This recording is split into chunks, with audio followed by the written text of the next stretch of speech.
जिल्हा परिषद प्राथमिक शाळा तुंगत. नमस्कार मुलांनो. तर आज आपण तुमच्यासाठी घेऊन आलो आहोत इयत्ता 4थी स्कॉलरशिपसाठी महत्त्वपूर्ण असणारा घटक, ज्यात आपण प्राणी आणि पक्षी व त्यांची निवारे यांच्याविषयी माहिती पाहणार आहोत. चला तर मग सुरू करूया. हा आहे बैल. बैलाच्या निवाऱ्याला गोठा म्हणतात. दुसरा प्राणी आहे घोडा. घोड्याच्या निवाऱ्याला काय म्हणतात तर त्याला तबेला म्हणतात. पुढील प्राणी आहे वाघ. वाघाच्या निवाऱ्याला काय म्हणतात तर गुहा. हा आहे सिंह. सिंहाच्या निवाऱ्याला पण गुहाच म्हणतात बर का. आणि हो, अस्वल, याचा पण निवारा गुहाच, लक्षात ठेवा. पुढील प्राणी आहे हत्ती. हत्तीच्या निवाऱ्याला अंबरखाना किंवा हत्तीखाना म्हणतात. त्यानंतर उंट. उंटाच्या निवाऱ्याला काय म्हणतात तर त्याच्या निवाऱ्याला पीलखाना म्हणतात. पुढचा प्राणी पहा, हा आहे ससा. याच्या निवाऱ्याला बीड म्हणतात. पुढील प्राणी आहे हरिण. हरिण कुठे राहतो तो राहतो जंगलात, गवतात. पुढील प्राणी आहे उंदीर.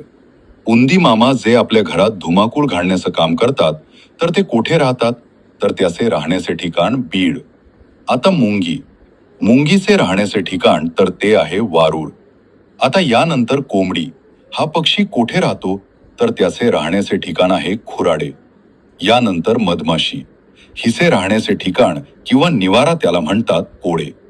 त्यानंतर आपली सर्वांची आवडती चिवताई. तिच्या निवाऱ्याला आपण घरटे म्हणतो. यानंतरचा पुढचा पक्षी आहे कावळा. कावळ्याचे पण घरटे. पुढील पक्षी आहे घुबड. घुबडाची काय असते तर घुबडाची असते ढोली. यानंतरचा पक्षी आहे बघा, पोपटाच्या निवाऱ्याला म्हणतात ढोली. यानंतर पुढचा पक्षी आहे बदक. बदक कुठे राहतो सांगा लवकर तर तो राहतो पाण्यात. यानंतरचा मोर पक्षी. मोर कुठे राहतो तर तो राहतो झाडावर. त्यानंतर बघा म्हैस. हा जो प्राणी आहे त्याचे राहण्याचे ठिकाण गोठा. त्यानंतर पुढचा प्राणी आहे डुक्कर. डुक्कर याच्या घराला काय म्हणतो आपण किंवा निवाऱ्याला तर डुक्करवाडा. पुढचा प्राणी आहे बघा मेंढी. तिच्या घराला किंवा निवाऱ्याला आपण मेंढीवाडा म्हणतो किंवा मेंढवाडा.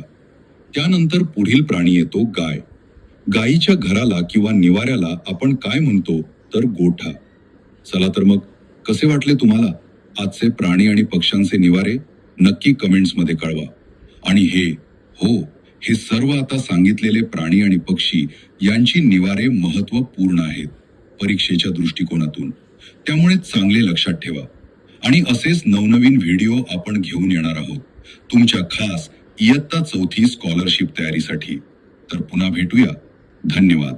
आणि हा चॅनलला सबस्क्राईब करायला विसरू नका आणि बेल आयकॉन नक्की दाबा, जेणेकरून तुम्हाला नवीन नवीन व्हिडिओची नोटिफिकेशन मिळू शकेल. आणि लाईक करायला पण विसरू नका. धन्यवाद.